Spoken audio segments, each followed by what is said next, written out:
Destaques finais do Jornal da Manhã, professor Marco Antônio Villa. A CPI da Lava Toga morreu antes de nascer. Ontem, numa reunião da Comissão de Constituição e Justiça do Senado Federal, por 19 votos a 7, ela foi enterrada. Irá, mesmo assim, a solicitação ao plenário, mas a derrota na CCJ mostra que a maioria do Senado, com a concordância inclusive do presidente Davi Alcolumbre, não quer tocar no que eles chamam de vespeiro. Argumento que o próprio regimento do Senado impede isso. Não é verdade. E não é verdade porque em 1999 foi constituída uma CPI do Judiciário, como ficou conhecida por esse nome. Inclusive, uma publicação em 2000 dos resultados da CPI, e o regimento do Senado era o mesmo. Não tinha qualquer alteração em relação a essa questão com o regimento atual que está em vigor.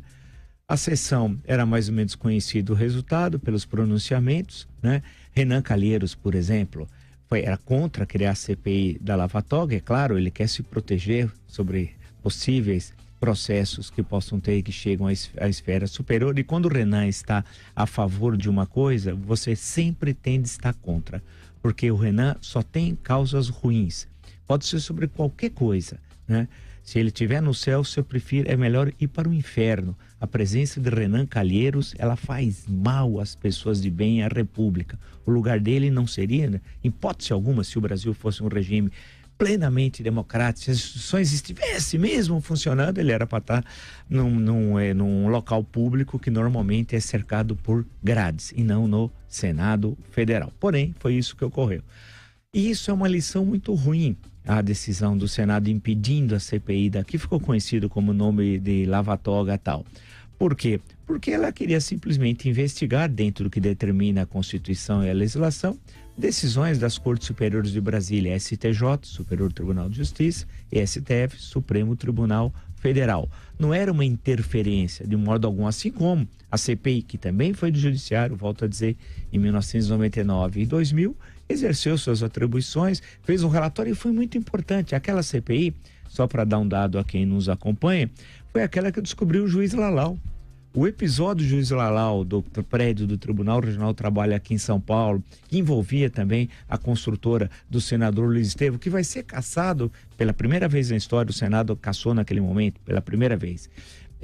Um senador, quer dizer, os próprios pares cassaram o mandato de Luiz Estevam, que estava envolvido com o juiz corrupto, com o juiz Lalau, e aí que se descobriu toda aquela podridão aqui em São Paulo. Foi durante a CPI do Judiciário. Essa que já morreu e não tem a mínima condição de, no plenário, reverter a decisão da Comissão de Constituição e Justiça, é lamentável.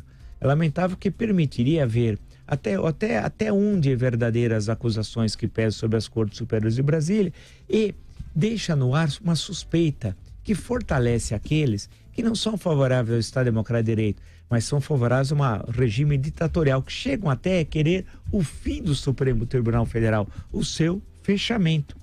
E hoje é uma corrente no Brasil extremista, né, que quer o fechamento do Supremo Tribunal Federal, não quer um outro funcionamento do Supremo, mandatos, por exemplo, de ministro de 9 anos ou de 10, uma escolha mais transparente do que a atual, que o Senado faça as sabatinas de fato e não como agora. Não quer isso. Quer simplesmente a extinção do Supremo Tribunal Federal. São correntes extremistas, são minoritárias, e uma decisão como tomada ontem pela Comissão de Constituição e Justiça do Senado acaba jogando água no moinho desses extremistas. Então foi um erro, foi mais uma sessão lamentável da Comissão de Constituição e Justiça e que acaba enfraquecendo aqueles que querem moralizar a coisa pública, né? Deixar cada vez mais transparente o funcionamento das estruturas do Estado brasileiro, e vai impedir que sejam investigadas coisas graves, como, por exemplo, e que está presente em várias delações premiadas, segundo as delações premiadas, supostas vendas de sentença em Cortes Superiores de Brasília. Tem várias delações premiadas que afirmam que compraram sentença. Precisa ver se isso é verdade, se isso é mentira, e a CPI seria um excelente instrumento para tal. Infelizmente, ela morreu antes de nascer.